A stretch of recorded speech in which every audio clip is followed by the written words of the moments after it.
प्रिय स्वदेशवासियों, आज मैं ऐसे नवयुवकों के बारे में आपसे वार्ता करने जा रहा हूं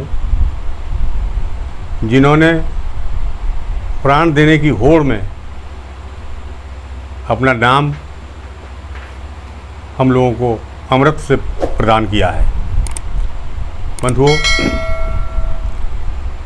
तिलक जी के सानिध्य में दामोदर चाफेकर उनसे प्रभावित थे।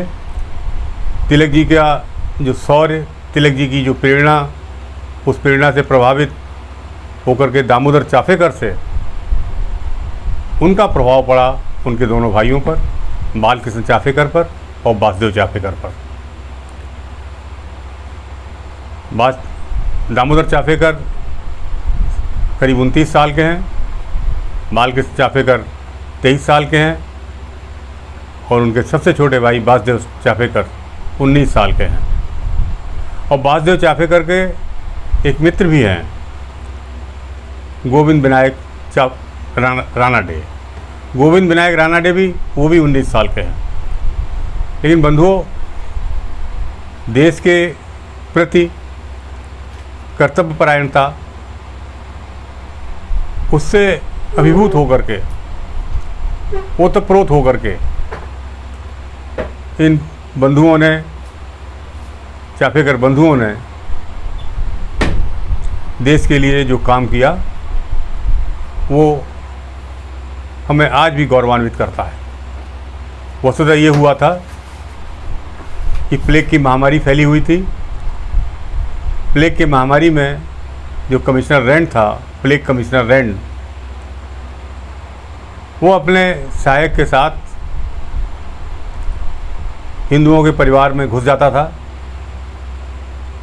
वहाँ महिलाओं की अभद्रता के साथ वो पेश आता था। हिंदुओं के पूजा गृह में वो जूता पहने घुस जाता था। काफ़ी अवज्ञापूर्ण ढंग से वो उन महिलाओं को उन घरों से निकाल करके बाहर भेजता था।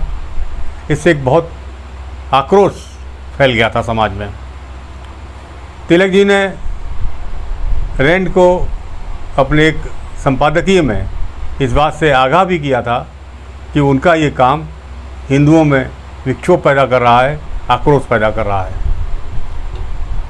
लेकिन रैंड नहीं माना। नतीजा ये हुआ कि दामोदर चाफेकर ने ये निश्चय किया कि रैंड की हत्या की जाए। उनके इस कार्य में उनके छोटे भाई बालकृष्ण चाफेकर ने कहा कि नहीं, हम आपके साथ जाएंगे। देशभक्ति का जज्बा, कुछ कर गुजरने का जज्बा। उन दोनों भाइयों की जब बात सुनी तो सबसे छोटे भाई जो थे वासुदेव चाफेकर, उन्होंने कहा कि मैं भी इस कार्य में आपके साथ चलूँगा। दामोदर चाफेकर ने बहुत समझाया उन्हें कि वहाँ जाना खतरे से खाली नहीं है। अरे तुम 3 भाई हैं, तुम कम से कम बने रहो, वहाँ हम तुम्हें नहीं ले जा सकते। लेकिन वासुदेव चाफेकर ने अनशन किया, जिद की, और जिद करने पर दामोदर चाफेकर ने उनको भी अपने साथ लिया।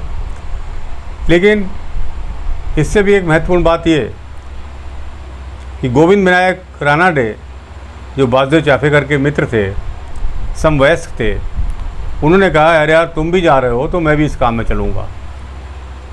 नतीजा ये हुआ कि वो 4 लोग, उन 4 लोगों ने अपनी एक योजना बनाई और महारानी विक्टोरिया की 60वीं वर्षगांठ पर रैंड 12-1 बजे अपना फंक्शन, उत्सव करके आ रहा था।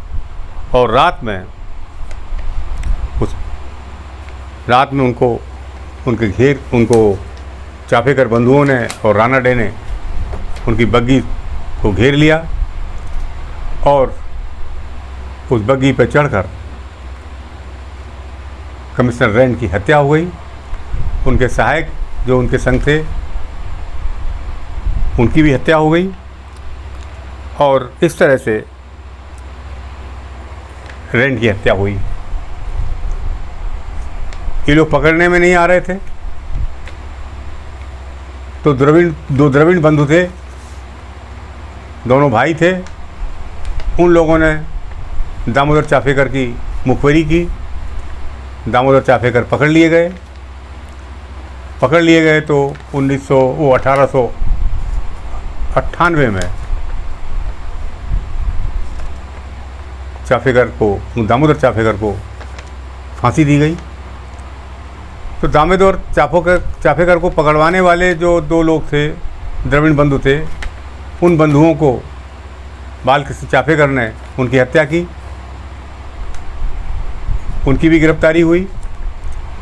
और 1899 में वो दिन आया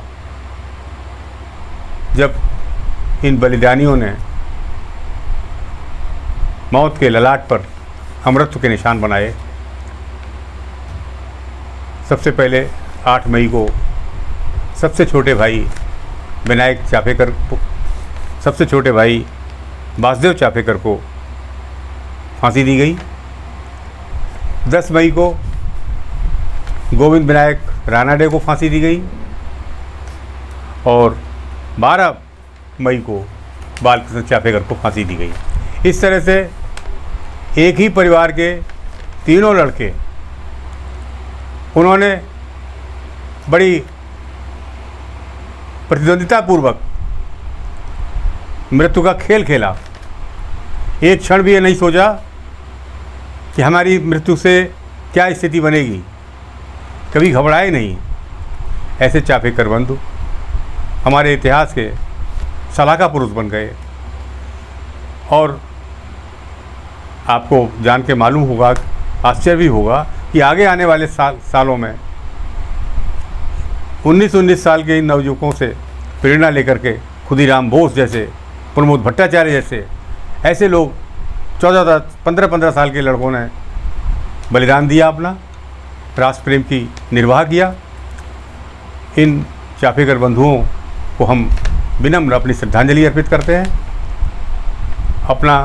अपने देश का हम अहोभाग्य समझते हैं कि ऐसे समर्पित नवयुवक हमें मिले, जिन्होंने एक नई परंपरा कायम की, जिन्होंने तिलक के आशीर्वाद से, तिलक की प्रेरणा से तिलक के सपनों को साकार किया।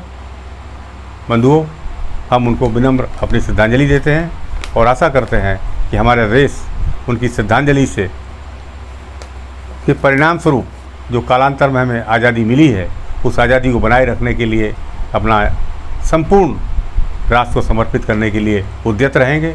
जय हिंद, जय भारती, जय नागरिक।